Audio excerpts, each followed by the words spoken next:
Hyrule Warriors Age of Imprisonment is the newest title in the Hyrule Warriors series, and is developed by Koei Tecmo Games with support from Nintendo.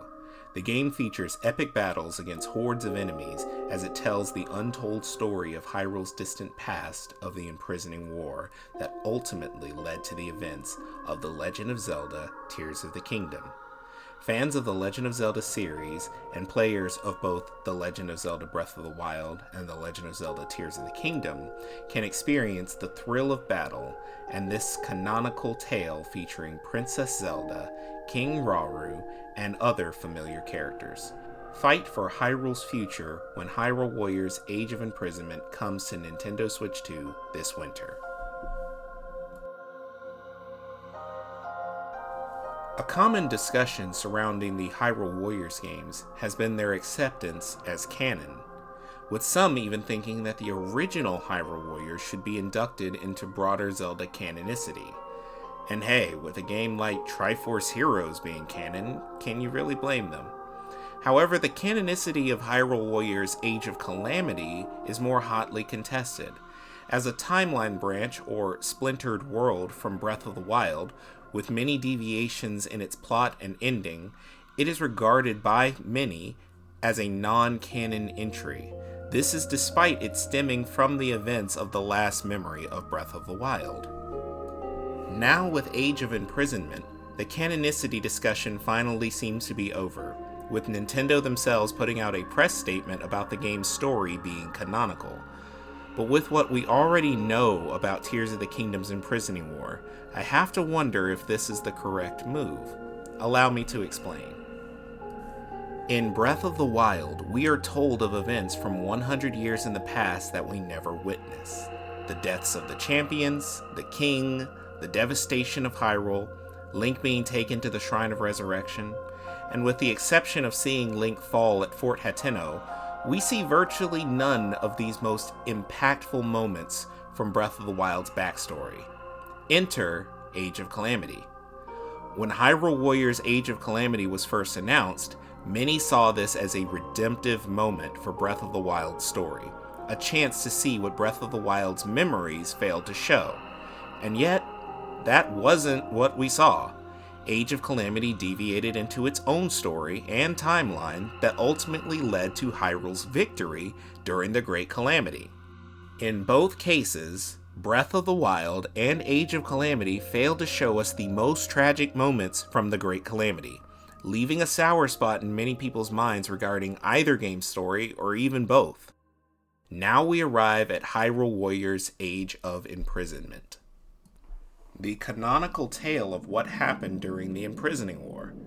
We will finally see the unseen moments of this epic tale during Hyrule's founding era. But wait, that's just it. We will get to see the unseen moments. But what about the moments we already know about? With Age of Calamity, the appeal of the game to many was seeing these major emotionally impactful moments that were not revealed in Breath of the Wild. With Tears of the Kingdom, however, we did see these moments. The most emotionally impactful or thrilling moments in the imprisoning war are Sonia's death, the birth of the Demon King, the Sage's vow, Rauru's sacrifice, Minoru's affliction, and Zelda's draconification. These moments were already shown to us. In fact, the founding era memories of Tears of the Kingdom make up about 45 minutes out of its 2.5 hours of cutscenes. If Age of Imprisonment is indeed the canon tale of the imprisoning war, it will have a lot of unshown moments to reveal to us. But the weightiest moments, the ones meant to stay with us, weren't just talked about in Tears of the Kingdom, but they were shown in full.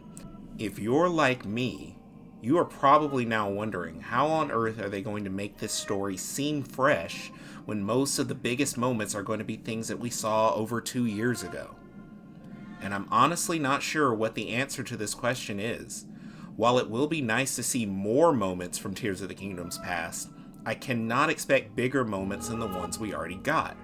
And from Tears of the Kingdom's lore book, Masterworks, we know that the imprisoning war isn't a very long conflict at all, potentially 3 or 4 battles at most. This makes me worry that the game will be poorly received no matter which way it goes. If it tells a timeline split story, like Age of Calamity, it will be panned for that, as well as for falsely advertising the game as the canonical tale. But on the flip side, if it does show the same story with what largely amounts to filler in between, I can't imagine a scenario where people will be happy that 30 to 40% of the story literally reuses the cutscenes we saw in Tears of the Kingdom, just with slightly different camera angles. If this game does tell the tale of the imprisoning war faithfully, I would hope there is also an alternate path to tell another story. That way both sides of this debate can be fully satisfied. A canon story for those who need it to be, but an alternate story for those of us who want plot twists and unexpected turns in the story. Perhaps this moment where we see Zelda walking behind Rauru and Sonia could be an indication of a small degree of free roaming. And if it is, I would hope that this can actually influence the story. Imagine you receive word of a puppet Zelda wandering around Hyrule Castle at night, but then you have two pathways to respond. You can tell Queen Sonia about it, and the canon ending with her death will soon follow, or you can tell King Rauru about it, and he will show up to protect Sonia from being killed, thus branching the timeline and allowing for a different spin on the same setting. Perhaps Link and the future sages and other bonus characters can be brought into the equation exclusively in that branching story. So those are my thoughts on the canonicity of Age of Imprisonment. I know this topic has a wide range of opinions, but I genuinely believe that this is one worth discussing. A game being strictly canon may not always be the best pathway for it.